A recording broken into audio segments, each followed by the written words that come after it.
I was just trying to get home. It was late. Past 10. The parking lot outside the small grocery store was mostly empty, shadows stretching long under flickering streetlights. I had picked up a few things, milk, bread, a frozen dinner, and was heading to my car when I noticed the patrol car slowly rolling in. Didn't think much of it at first. I wasn't speeding. I wasn't jaywalking. I wasn't doing anything. Just walking, calmly, with my keys in one hand and the bag in the other. But the cop door flung open fast. Too fast. And next thing I knew, a flashlight hit me in the face, bright and disorienting. "Stop right there," he barked. His voice was loud, sharp, and coming closer. I froze, blinking through the beam. "Is something wrong, officer?" He didn't answer. His hand moved quickly to his holster, and then the gun was out. Pointed directly at me. "Put your hands where I can see them." I slowly raised both hands, careful not to move too fast. My bag dropped to the pavement, the milk container bursting open and leaking at my feet. I don't understand. What's going on?" He didn't answer. Just kept the gun steady, breathing heavier now, eyes narrowed. As if I had just robbed the place. I didn't shout. I didn't argue. I just stood there and said one word. One name. A name I hadn't spoken aloud in years, but it was the kind of name that made people freeze.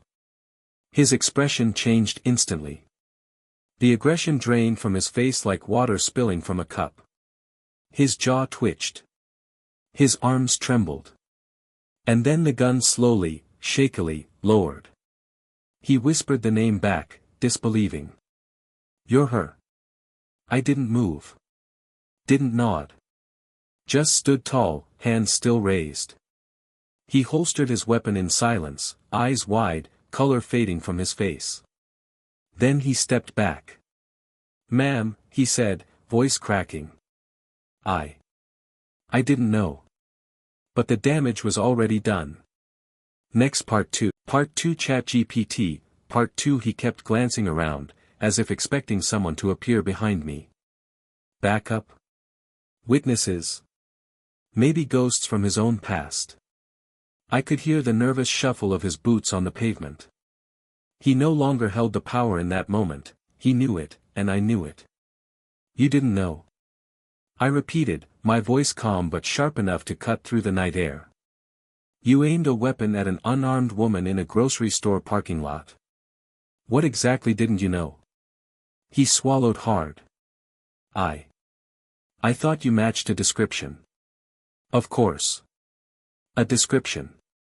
That magical phrase that opens the door to every mistake they don't want to own." My arms were still raised. But now I lowered them slowly, deliberately. "What's my name?" He blinked. Hesitated. Looked away. I think I do now." "Then say it." His lips parted like he wanted to speak, but the words caught in his throat. That told me everything I needed. I picked up my bag from the ground, ignoring the spilled milk and broken eggs. The checkout receipt was still crumpled near the curb, flapping slightly in the breeze. He stood there like a statue, eyes hollow. "You pulled a gun on someone who didn't flinch," I said. "That should have told you something." He nodded weakly. I turned toward my car. And just as I opened the door, I heard him ask, barely above a whisper, "Are you really with Internal Affairs?" I paused. Turned just enough for him to see my eyes. "No," I said. Much higher. Next Part 3. Part 3 ChatGPT, Part 3 The silence that followed was so thick, it seemed to press against the windows of my car. I watched him through the reflection in the glass, frozen in place, trying to piece together what he'd just heard. Much higher. He said it aloud this time, almost hoping I'd correct him. Hoping I'd say I was bluffing. That this wasn't what it seemed. But I didn't. I opened the door and set the grocery bag down in the passenger seat, careful not to let the door close just yet. He was still standing near his cruiser, hand hovering near his belt like he was unsure what to do, reach for his radio or run. Then I saw it. The subtle shift. He realized he didn't know who I was. Not really. His eyes darted to the dashcam in his car. Then to the streetlight overhead. Then back to me. He was thinking, did it catch everything? Is there audio? He was thinking, who is she connected to? He was thinking, what if this is the end of my career? That's when I gave him just enough to break him. You'll get a call, I said. Not tonight. Maybe not this week. But it'll come. They always do. He stepped forward instinctively, then stopped himself. Please, if I made a mistake, you did, I interrupted, sharply. And this time, it was the wrong person. His voice dropped lower. What should I do? I tilted my head. You'll write a report tonight, I said. Every word of it better match the footage. No edits. No vague, suspicious activity lines. Because if I see one lie, even one, that call you're worried about, it'll come from my desk. He opened his mouth but nothing came out. Just a slow, defeated nod. I slid into the driver's seat and shut the door. As I pulled away from the lot, he still hadn't moved. And I still hadn't told him the full truth. Next part 4. Part 4 ChatGPT, Part 4 I didn't drive straight home. Instead, I took the long way, windows down, air cool against my face, city lights flickering by like fireflies caught in glass. My fingers tapped the steering wheel, not with nerves, but with calculation. I'd had years to prepare for a moment like that. Still, there was something about the way his hand had gripped that gun, trembling not from fear but uncertainty, that stuck with me. He didn't know me. Not really. But others would. At a red light, I pulled out my phone and opened a secure contact app, one that doesn't leave logs, doesn't blink with notifications, and doesn't play well with standard systems. I typed a single message, he drew. Unprovoked.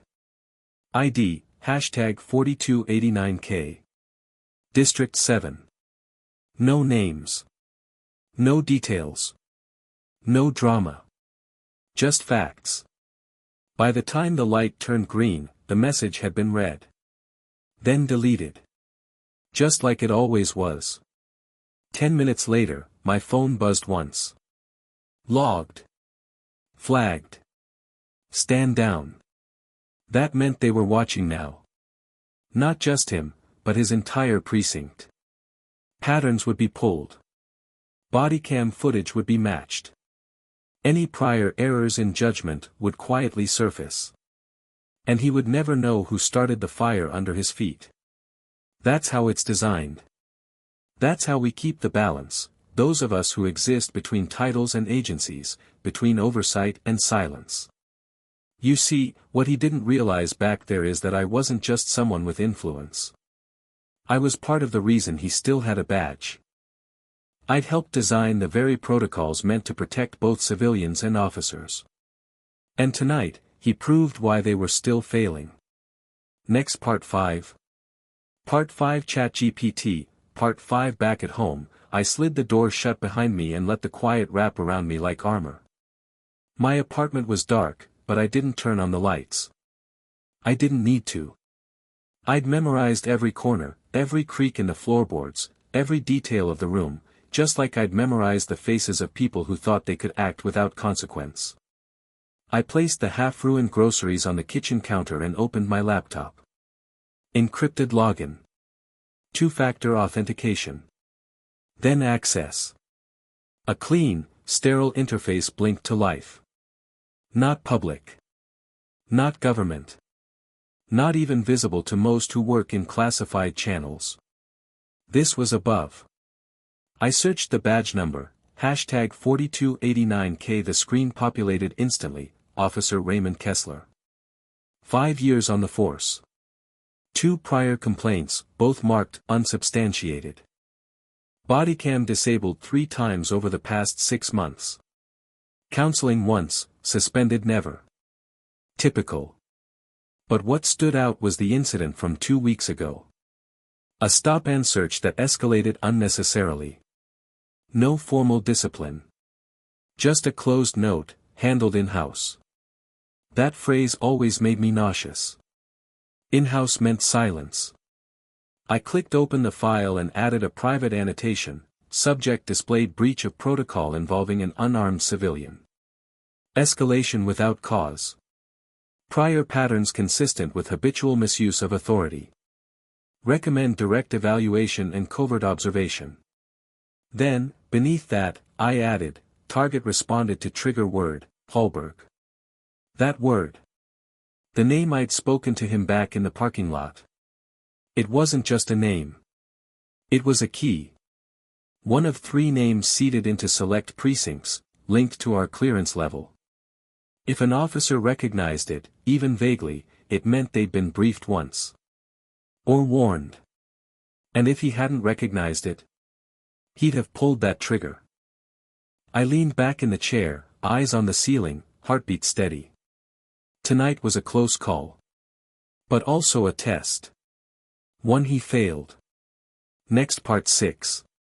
Part 6 ChatGPT, Part 6 I stared at the screen, watching the annotation pulse once, saved to the server, then encrypted, then buried under multiple layers of access walls. The kind of file that even internal auditors would need clearance just to know existed. My phone buzzed again. This time, a voice message, not a number I recognized, but the tone was familiar. I pressed play. A deep voice, clipped and deliberate, we saw the footage. Cross-checked with dashcam. Your instincts were right. District 7's oversight is compromised. We'll move quietly. Stay dark. I deleted the message before it finished playing.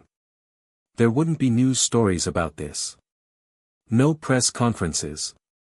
No camera crews.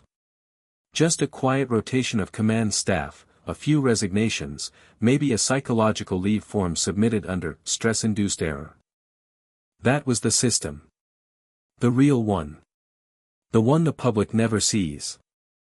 I closed the laptop and walked to the living room window.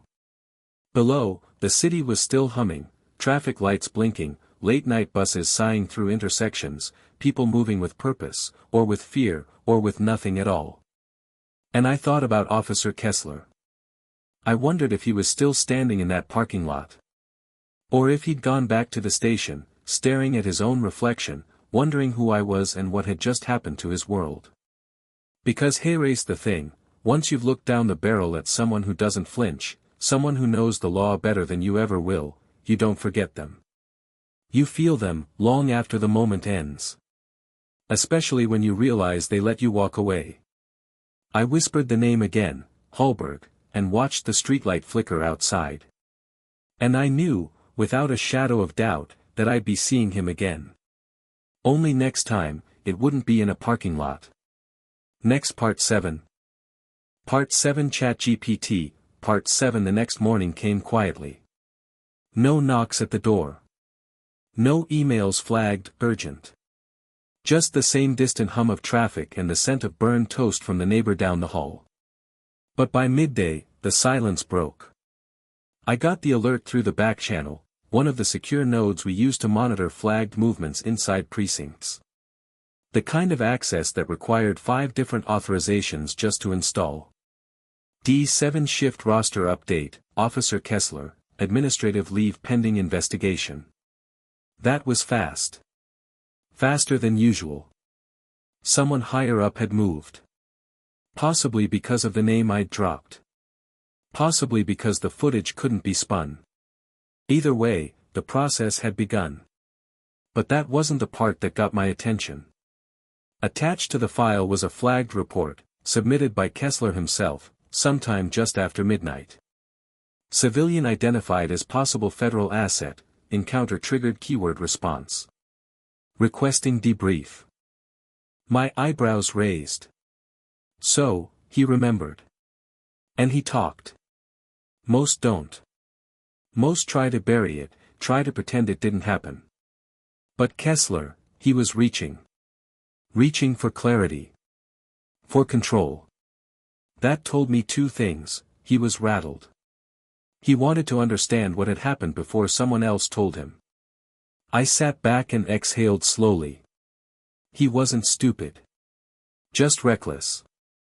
That made him dangerous, not because of what he'd done, but because of what he might do next. People like him, once cornered, tend to dig in. Or lash out. I picked up the phone again. Different line. Different number. No contacts saved.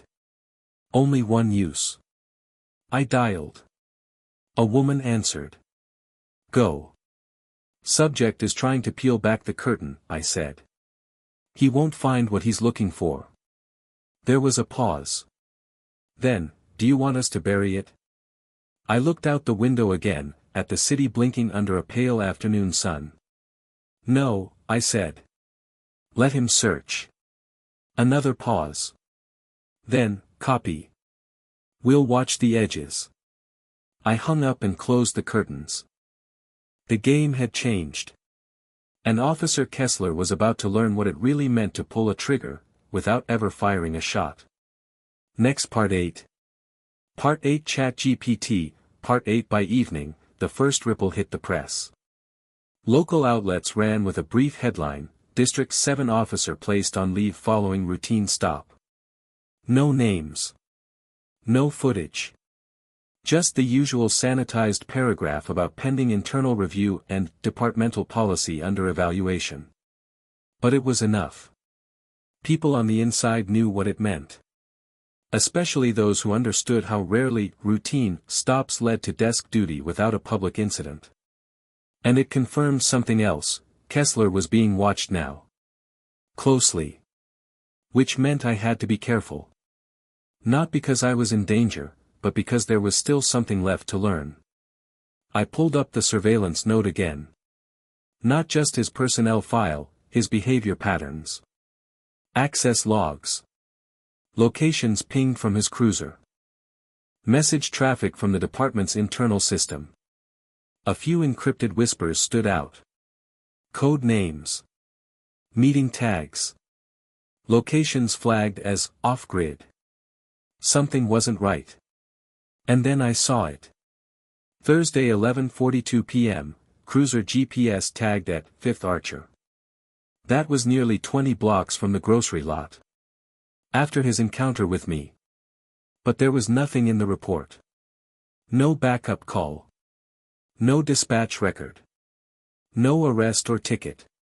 Just a quiet detour. To a known private security compound, registered to a firm with ties to federal contractors. I leaned in. Kessler had gone to talk to someone. Not a supervisor. Not a lawyer. A fixer. Which meant he did know who I was. Or at least, he had a strong guess. I sat still, watching the blinking red dot pulse at the center of the screen. Whatever conversation he had there wasn't on any official record. Which meant this wasn't about clearing his name anymore. It was about survival. And that made him unpredictable. I opened a secure message window. Typed only 5 words: move the asset into position. Seconds later, the reply came: confirmed. Intercept scheduled. Observer eyes only. I closed the screen. Officer Kessler thought he was chasing a name. What he didn't realize was that the moment he drew that weapon, he'd stepped into a war already in motion. Next Part 9. Part 9 ChatGPT, Part 9 The asset arrived just before dawn. She checked in through a no-contact relay, military background, cyber clearance, and eyes sharper than most lie detectors. Her name wasn't important. None of us used real ones when deployed on sensitive observation runs. But the codename on the file was enough: Ren. I met her in a pre-cleared cafe, the kind of place with no cameras and staff who don't ask questions. She wore civilian clothes, carried a leather-bound notebook, and walked like she'd memorized the escape routes twice before sitting down. Ren, I greeted her simply, sliding a cup of black coffee across the table. We've got a variable in freefall. She gave a small nod. Kessler. I wasn't surprised. Word travels fast in the shadows we move through. He's deviating from protocol. Looking for answers in all the wrong places, I said. He doesn't know what he's uncovered. He only knows he touched something bigger than himself. Ren flipped open the notebook, coded notes, abbreviated tags, time stamps. You want him silenced? No, I replied immediately. I want him understood. She raised an eyebrow. That's a first. I leaned in. He's not a villain. He's a symptom. We've spent years watching officers act like gods behind the shield. But when one of them suddenly realizes the world has deeper levels of control, that shakes them. Kessler's not broken, yet. But he's looking into shadows that stare back. Ren nodded thoughtfully. You think he can be turned? I said slowly, he's the kind of man who needs to see what happens when the badge doesn't protect you, but truth does. A pause. Then, I'll follow him, Ren said. No interference unless he spirals. But if he starts knocking on the wrong doors, you won't have to remind me, I said. Just make sure he understands one thing by the end of this. She waited. That the woman he aimed a gun at, I continued, wasn't just calm because she was fearless. She was calm because she was authorized to let him walk away. Ren smiled faintly. Noted. As she stood to leave, I sipped my coffee and stared through the window at the waking city. Kessler had no idea how close he'd come to becoming a footnote. And no idea that, in trying to chase power, he'd already stepped into its shadow. Next Part 10. Part 10 Final ChatGPT, Part 10, Final 3 days later, it happened. Not a news headline. Not a scandal. Just a moment. Ren had been tailing him, lightly, unobtrusively, slipping in and out of his orbit like a ghost with a clipboard. She recorded where he went, who he met, what he searched for. And most importantly, when he stopped looking. It happened at a veterans' memorial downtown. Kessler had been sitting alone on a bench beneath a bronze plaque that read, "For those who served without glory, but with honor." He held a folder in his lap, documents, printed reports, some barely legible scans someone had passed to him off-grid. Inside were names. Places. Pieces of a system he didn't recognize. Pieces that led back to me. And then, he burned them. Right there. No hesitation. Ren stood watching from a nearby coffee cart, sunglasses on, steam curling from her paper cup. She reported every second of it in her field log, but one line stood out, subject appears altered. Less reactive. More self-contained. Possibly aware of surveillance. No contact attempt. Seems, resolved. That was all I needed. Because Kessler didn't just stop digging. He'd made peace with never knowing the full truth. And that was the final test. He had stared into the edge of something bigger, something that didn't wear uniforms or press badges or rank stripes. Something that allowed him to misfire, once. Now he knew. Not who I was. Not what agency I worked for. Not what title I carried when I said that one word in the parking lot. But he knew that he'd never be in control again the same way he thought he was. And that was enough. The file was marked, case dormant. No further action. I closed it. Locked it behind 5 firewalls. Shut the laptop. Then I poured a glass of wine, stood by the window, and watched the sun bleed down over the skyline. Sometimes, justice doesn't look like a courtroom. Sometimes it looks like a man, alone on a bench, staring at ashes he lit himself, finally understanding the line he crossed, and the one that spared him. And all it took was one word.